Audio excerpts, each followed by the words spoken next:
जय हिंद, वंदे मातरम। मैं आकाश फिर आपका स्वागत करता हूँ बायोलॉजी के एक महत्वपूर्ण जो टॉपिक वाइज सेशन आप सभी के लिए होता है, तो उसमें आपको मैं आज करवाने वाला हूँ आपके वंशानुगति के आणविक आधार पर जो महत्वपूर्ण प्रश्न है जो आपके एग्ज़ामों में पूछे जाते हैं, उन जो है चीज़ों पर हम लोग आज फोकस करने वाले हैं, वो आपके समक्ष करने वाले हैं। तो आई होप आपको ये सेशन पसंद आएगा और आप लोग शेयर करेंगे और अपने साथियों को भी ज़रूर से बता देंगे कि ये सेशन आपके लिए काफ़ी इंपॉर्टेंट है। तो चलिए स्टार्ट करते हैं। पहला क्वेश्चन देखिएगा, अगर जो भी साथी चैनल पर जो है पहली बार आया है तो चैनल को सब्सक्राइब कर लीजिएगा, ताकि हमारे साथ आप लोग बने रहे। जब तक आप लोग एक जो है एग्ज़ाम क्वालिफाई ना करें तब तक आप लोग बने रहिएगा। डीएनए होता है, तो डीएनए क्या है? तो डीएनए की बात करें, डीएनए डीऑक्सी न्यूक्लिक एसिड होता है। तो डीऑक्सी न्यूक्लियोटाइड की दीर्घ पॉली जो है मर होते हैं। बिल्कुल सही है, ठीक है। तो आपका जो राइट आंसर है ऑप्शन नंबर ए ही हो जाएगा। नेक्स्ट क्वेश्चन की अगर बात करते हैं, देखिएगा नेक्स्ट क्वेश्चन क्या है। बोला गया है कि निम्न की लंबाई सामान्यतः निर्भर करती है। निम्न बोल रहा हूँ बच्चा, डीएनए की लंबाई लंबाई सामान्यतः निर्भर करती है। किस पर जो है ये निर्भर करती है? न्यूक्लियोटाइड्स की स्थिति पर, न्यूक्लियोटाइड की संख्या पर, विकल्प ए बी दोनों पर, या इनमें से कोई भी नहीं। तो डीएनए की लंबाई की बात करें, न्यूक्लियोटाइड्स की संख्या के समानुपातिक होती है, और यह जो होगा आपका न्यूक्लियोटाइड की संख्या पर निर्भर करेगी। ऑप्शन नंबर बी करेक्ट है। क्या साथियों, अगर आप सभी साथी आंसर कर पा रहे हैं ऑप्शन नंबर बी, तो आपका डेफिनेटली राइट आंसर है, सही आंसर है, सत्य आंसर है, ये आपको ध्यान रखना है। मानव डीएनए, क्या साथियों, मानव जो है डीएनए के अगुणित जो है कंटेंट्स में होता है। क्या होता है? तो ये आपको बताना है, तो मेरे साथ नोट करिएगा। ये होगा आपका 3.3 मल्टीप्लाई 10⁹ की पावर बीपी होता है। तो जो आपका राइट आंसर है वो हो जाएगा ऑप्शन नंबर ए। क्या होगा? Option number A is the right answer, ये हमें ध्यान रखना है। नेक्स्ट क्वेश्चन की अगर बात करते हैं कि निम्न में से किसके द्वारा नाइट्रोजिनेस बेस शर्करा से जुड़े होते हैं? हाइड्रोजन बंद, फास्फोडाइएस्टर बंद, एन न्यूक्लो जो है सिडिक बंद, या ओ ग्लाइकोसिडिक बंद होगा। तो मेरे साथ नोट करिएगा, अगर आप सभी साथियों के आंसर आ पा रहे हैं यन न्यूक्लोसिडिस बंद, तो आपका बिल्कुल सही आंसर होगा। तो option number C is the right answer. Next question पर बात करते हैं साथियों कि न्यूक्लियोसाइड्स जो है तब बनते हैं जब नाइट्रोजिनस बेस जुड़े होते हैं। शर्करा से, फास्फेट से, या फिर प्रोटीन से, या वसा से? जल्द बताइए सभी लोग, आंसर क्या होगा? आप लोग आंसर करके बताइएगा। न्यूक्लियोसाइड्स जो है, ठीक है, न्यूक्लियोसाइड्स तब बनते हैं जब नाइट्रोजेनस बेस जुड़े होते हैं। शर्करा से, फास्फेट से, प्रोटीन से, या फिर वसा से? क्या आंसर होगा? तो साथियों नोट करिएगा, शर्करा से। क्या होगा? आपका जो राइट आंसर होगा शर्करा से, ऑप्शन नंबर ए करेक्ट है। क्या सभी साथियों ने आंसर ये लगा पाया है? क्या साथियों, अगर आप सभी का आंसर ए है तो आपका बिल्कुल राइट आंसर होगा और आप सभी लोग बहुत ही बढ़िया आंसर कर पा रहे हैं। नेक्स्ट क्वेश्चन की बात कर लेते हैं, नोट करिएगा नेक्स्ट क्वेश्चन। क्या बोला गया साथियों कि एडिनोसिन एवं डीऑक्सी एडिनोसिन के बीच का अंतर क्या होता है? क्वेश्चन क्या बोला है? एडिनोसिन एंड डीऑक्सी एडिनोसिन के बीच का अंतर क्या होता है? केवल शर्करा, केवल प्यूरिन, केवल फास्फेट, या उपयुक्त सभी होना चाहिए? तो नाइट्रोजन बेस जो है एन न्यूक्लियोसाइड बंध के द्वारा पेप्टोन शर्करा से जुड़े होते हैं, और ये केवल और केवल शर्करा, ठीक है, केवल और केवल शर्करा इसका सही आंसर होने वाला है। ऑप्शन नंबर ए इसका राइट आंसर है, सही आंसर है, सत्य आंसर है, और आप सभी इसे कर पाए होंगे। चलिए नेक्स्ट क्वेश्चन की अगर बात कर लेते साथियों, क्या बोला गया है? जब एक फास्फेट समूह, अब देखिए यहाँ पर क्वेश्चन कैसे घुमा रहा है हमें, क्वेश्चन कैसे घुमा रहा है कि एक फास्फेट समूह जो है आपका फास्फोडिहाइड बंध द्वारा न्यूक्लियोसाइड्स के A5OH, ठीक है, से जुड़ा होता है। तो आपका जो राइट आंसर है साथियों आपका होगा ऑप्शन नंबर ए, ठीक है। और जो है सी के स्थान पर क्या आएगा, न्यूक्लियोटाइड्स आ जाएगा। समझ रहे हैं, तो ऑप्शन नंबर ए आपका करेक्ट होगा। यहाँ पर ऑप्शन ए ना देते हुए यहाँ पर बी दे दिया है, तो यही तो हमें समझना है कि यही क्वेश्चन आपको घुमा देता है, ठीक। चलिए आगे बढ़ेंगे।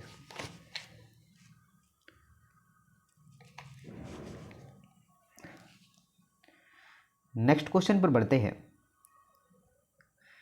क्या बोला गया है, बोला है कि सैटेलाइट डीएनए महत्वपूर्ण है। क्या है, सैटेलाइट्स जो है डीएनए महत्वपूर्ण है क्योंकि यह जो है आपका कोशिका चक्र में आवश्यक प्रोटीन के लिए कोड रहता है।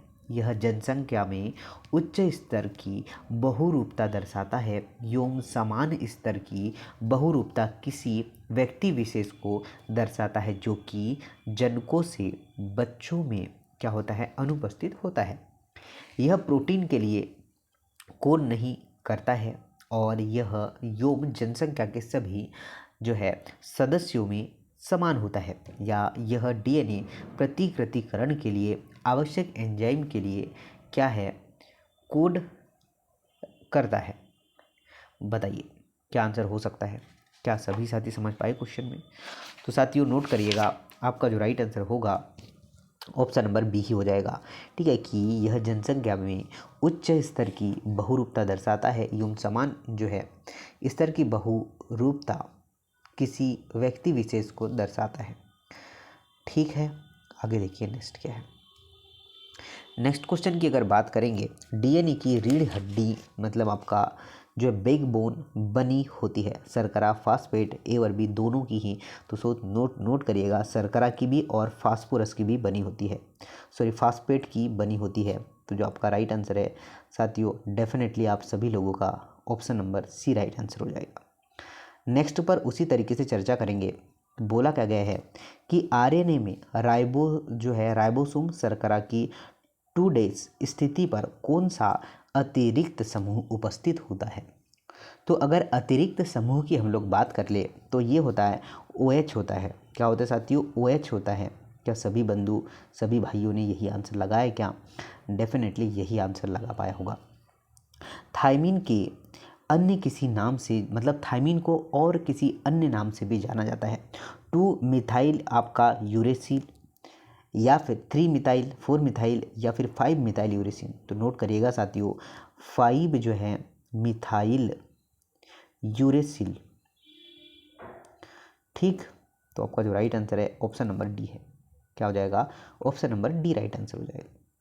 नेक्स्ट की बात करें, डीएनए का एक्सरे डाटा जो है निवर्तन किसके द्वारा दिया गया था, वाटसन और क्रिक, या फिर विल्किंस और जो आपका फ्रैंकलिन, वाटसन योम जो है पुनेट, या विकल्प ए तथा विकल्प बी दोनों ही होगा।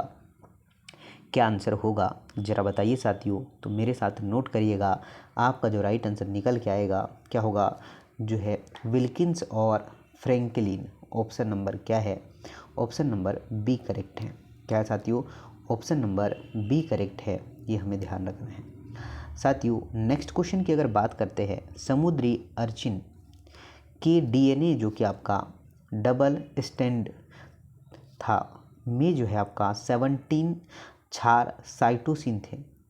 इस डीएनए में उपस्थित 3 अन्य जो है अपेक्षित क्षारों का प्रतिशत आपको बोला गया है। अगर प्रतिशत की बात कर ले तो आपका G/17%, A/33% और T/30%, ठीक। तो आपका सी आंसर करेक्ट होगा। चलिए सारे क्वेश्चन महत्वपूर्ण है साथियों, मैं आपको फिर कहूँगा यहाँ पर एक एक जो क्वेश्चन मैंने निकाला है आपके लिए ये काफ़ी इम्पोर्टेंट है, और आप लोग जो है आप लोग समझ नहीं पा रहे होंगे कि ये चीज़ें आपको कितना बेनिफिट प्रोवाइड करेगी इन फ्यूचर आपकी जो है स्टडी को लेकर।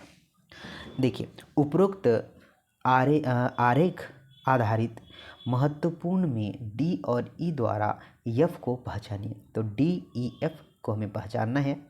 तो डी बराबर शर्करा फास्फेट जो है आपका बैकबोन, ई बराबर मेजर ग्रीव और एफ बराबर माइनर ग्रीव होगा, ये ध्यान दीजिएगा। आप लोग एनसीईआरटी खोलिएगा, जो टॉपिक ऊपर लिखा है उसका थ्योरी थोड़ा पढ़िएगा और फिर क्वेश्चन लगाइएगा, आपको खुद ब खुद में परिवर्तन समझ में आएगा। DNA तो B/C mRNA, तो ये जो B है, C है और A है, इनके स्थान पर क्या क्या आने वाला है ये हमें बोला गया है। तो देखिएगा A के स्थान पर क्या आएगा, तो A पर आएगा अणु जो है लिपिकरण, A के स्थान पर क्या आएगा, अनुलिपिकरण, और B के स्थान पर अनुलेखन और C के स्थान पर आएगा आपका उत्क्रम अनुलेखन। तो साथियों B आंसर करेक्ट होगा। चलेगा, एक थम्स अप और नीचे कमेंट्स बॉक्स में अपने कमेंट्स और राय जरूर कमेंट्स करें कि आपको कितना बेनिफिट यहाँ से हो रहा है। नेक्स्ट क्वेश्चन की अगर चर्चा करते हैं, कुछ विषाणुओं में सूचना का प्रवाह उत्क्रम विपरीत दिशा में होता है, जैसे RNA से DNA। इस प्रक्रिया के लिए एक साधारण नाम आपको बताना है। तो इस प्रक्रिया के लिए आपको साधारण नाम एक विषाणु की बात करें तो वो हो सकता है रेट्रो विषाणु। तो देखिए यहाँ पर आपको ध्यान रखना है, आपका जो है उत्क्रम अनुलेखन सही आंसर हो जाएगा। क्या होगा, उत्क्रम अनुलेखन आपका सही आंसर है। कुछ विषाणु में, रेट्रो विषाणु में RNA DNA में अनुलेखित होता है। क्या होता है, RNA DNA में अनुलेखित होता है, और यह प्रक्रिया ही को हम क्या कहते हैं, उत्क्रम अनुलेखन अभिक्रिया कहते हैं, ये ध्यान रखना है। मानव कोशिका में DNA की लंबाई होती है, तो DNA की लंबाई की बात करें तो लगभग में कितनी होती है, तो 2.2 मीटर समथिंग होती है। नोट करिएगा क्या होती है, 2.2 मीटर होती है, ये हमें ध्यान रखना है। यदि ई कोलाई, एस्चेरिचिया कोलाई की बात कर रहे हैं, DNA 1.36 मीटर लंबा, मिलीमीटर लंबा है, तो इसके क्षार युग्मकों की संख्या का पता लगाइए कि क्षार युग्मकों की संख्या क्या होगी। तो 4 × 10⁶ BP होगी। क्या होगा, ऑप्शन नंबर ए आपका करेक्ट आंसर होगा, ये हमें ध्यान रखना है। साथियों आगे बढ़ते हैं, नेक्स्ट क्वेश्चन की अगर बात करेंगे, धनात्मक रूप से आवेशित मूलभूत प्रोटीन जो कि यूकैरियोटिक्स में पाए जाते हैं क्या कहलाते हैं। तो हिस्टोन बेसिक प्रोटीन होता है। हिस्टोन क्या होता है, बेसिक प्रोटीन होता है। साथियों ये आप सभी का आ रहा है क्या, और यह डीएनए के साथ जुड़कर जो है डीएनए के आकार में क्या करता है, सुगठित यह रहते हैं। आपका जो राइट आंसर होगा साथियों, नोट करिएगा, ये आपका राइट आंसर हो जाएगा। उसी प्रकार से आगे बढ़ते हुए नेक्स्ट क्वेश्चन पर चर्चा करेंगे। क्या बोला है कि गलत जोड़े का चयन करें, मतलब एक गलत है, वो कौन सा गलत है। देखिए हिस्टोन में क्षारीय अमीनो अम्ल जो है लाइसिन योम आर्जिनिन है, बिल्कुल सही है। हिस्टोन में 8 जो है अगुणियों की लंबाई जो है, हिस्टोन जो है आपका ऑक्टोमर है, ये भी सही है। धनात्मक रूप से आवेशित हिस्टोन जो है आपका अष्टक के चारों ओर लिपटा हुआ ऋणात्मक रूप से आवेशित डीएनए है, यह आपका न्यूक्लियोसोम में, ये भी सही है। तो जो गलत होगा साथियों, डी जो है यहाँ पर रॉन्ग है। क्या है, डी जो है ऑब्वियसली रॉन्ग है, तो ये आपको नोट करना है, डी जो है रॉन्ग ही है। नेक्स्ट क्वेश्चन पर चर्चा करेंगे। क्या बोला गया है, इसमें बोला गया है कि उच्च स्तर पर जो है क्रोमोटिन, उच्च स्तर पर क्रोमोटिन की जो है पैकेजिंग के लिए प्रोटीन के अतिरिक्त जो है सेट की आवश्यकता होती है, जिसे सामूहिक रूप से जो है निर्दिष्ट किया जाता है। हिस्टोन प्रोटीन, नॉन हिस्टोन जो है गुणसूत्रीय प्रोटीन, क्षारीय प्रोटीन या अम्लीय जो है पैकेजिंग प्रोटीन। क्या आंसर होगा, तो साथियों नोट करिएगा, नॉन हिस्टोन जो है आपका गुणसूत्रीय प्रोटीन, बी आंसर आपका सही होगा, राइट होगा, ये आप लोगों को ध्यान रखना है। नेक्स्ट क्वेश्चन की बात हम लोग करें तो क्रोमोटिन का हल्का अभिरंजित भाग जो कि ढीला ढाला बंधा होता है, जो अनुलेखनीय रूप से सक्रिय होता है, इसका नाम बताइए। इसका नाम क्या होगा यह बताइएगा। यूक्रोमेटिन या फिर आपका हेस्टेरोक्रोमेटिन या फिर क्रोमोटोसोम या फिर क्रोमोनिमेटा, क्या है बताइए ज़रा। चलिए, तो साथियों राइट आंसर की अगर हम लोग बात कर लेते हैं, अगर आप सभी ने आंसर लगाया है ऑप्शन नंबर ए यूक्रोमेटिन, क्या होगा euchromatin is the right answer. Option number ए बिल्कुल करेक्ट सही आंसर होने वाला है। नेक्स्ट क्वेश्चन देखते हैं कि क्रोमोटीन का भाग जो कि सघन रूप से बंधा होता है, गहरा अभिरंजित होता है एवं अनुलेखनीय रूप से जो है निष्क्रिय रहता है, उसका नाम हमें बताना है। तो यूक्रोमेटिन या फिर क्रोमोटोसोम, हिस्टेरोक्रोमोटीन या गुणसूत्र क्या होना चाहिए।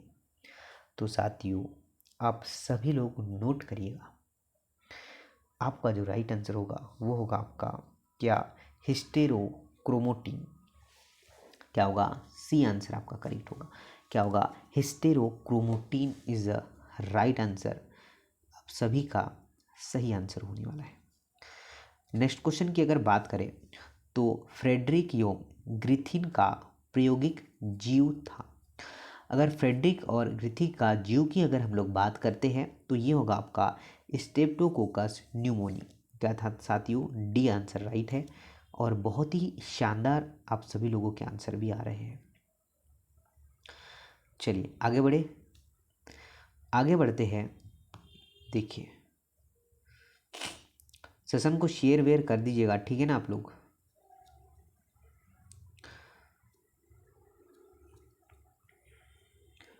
चलिए नेक्स्ट क्वेश्चन देखते हैं क्या है। नेक्स्ट क्वेश्चन है कि ग्रिफिथ के प्रयोग में क्या विशेष था। क्या विशेष था, क्या आप लोग बता पाएंगे। क्या डीएनए के आनुवंशिक पदार्थों के रूप में इसे पाया जाता है या फिर आरएनए आनुवंशिक पदार्थों के रूप में इसे पाया गया है, क्या होगा बताइए ज़रा। तो साथियों कुछ मृत जीवों से सजीव कोशिकाओं में परिवर्तन कर सकता है, सी आंसर बिल्कुल करेक्ट होगा। क्या साथियों सी आंसर बिल्कुल करेक्ट होगा, ये हमें ध्यान रखना है। बहुत ही शानदार सा क्वेश्चन, बेहतर सा क्वेश्चन था। ग्रिफिथ के प्रयोगों में चूहे को ए से संक्रमित किया गया, वे न्यूमोनिया के संक्रमण से मर गए, किंतु जिन चूहे को खालिस्तान से संक्रमित किया गया उन्हें न्यूमोनिया जीवाणु जो है विकसित नहीं किया गया है। अब बहुत ही अच्छा क्वेश्चन है। आपका जो आंसर होगा वो होगा ए में आएगा एस प्रभेद, बी में आएगा आर प्रभेद, ठीक। बी आंसर करेक्ट होगा साथियों, ये आप लोगों को ध्यान रखना है। क्या है बी आंसर करेक्ट होगा, ये हमें ध्यान रखना है। नेक्स्ट क्वेश्चन की अगर चर्चा करते हैं, डीएनए एक आनुवंशिक पदार्थ है, इसका स्पष्ट प्रमाण जो है क्या बोला गया है, किसने दिया था। तो इसके स्पष्ट प्रमाण की बात करें, ग्रिफिन, एवरी, मैक्लियोड और आपका मेकॉर्डी या अल्फ्रेड हार्पेयो मार्थरजीस। तो साथियों ऑप्शन नंबर सी ही बिल्कुल करेक्ट है।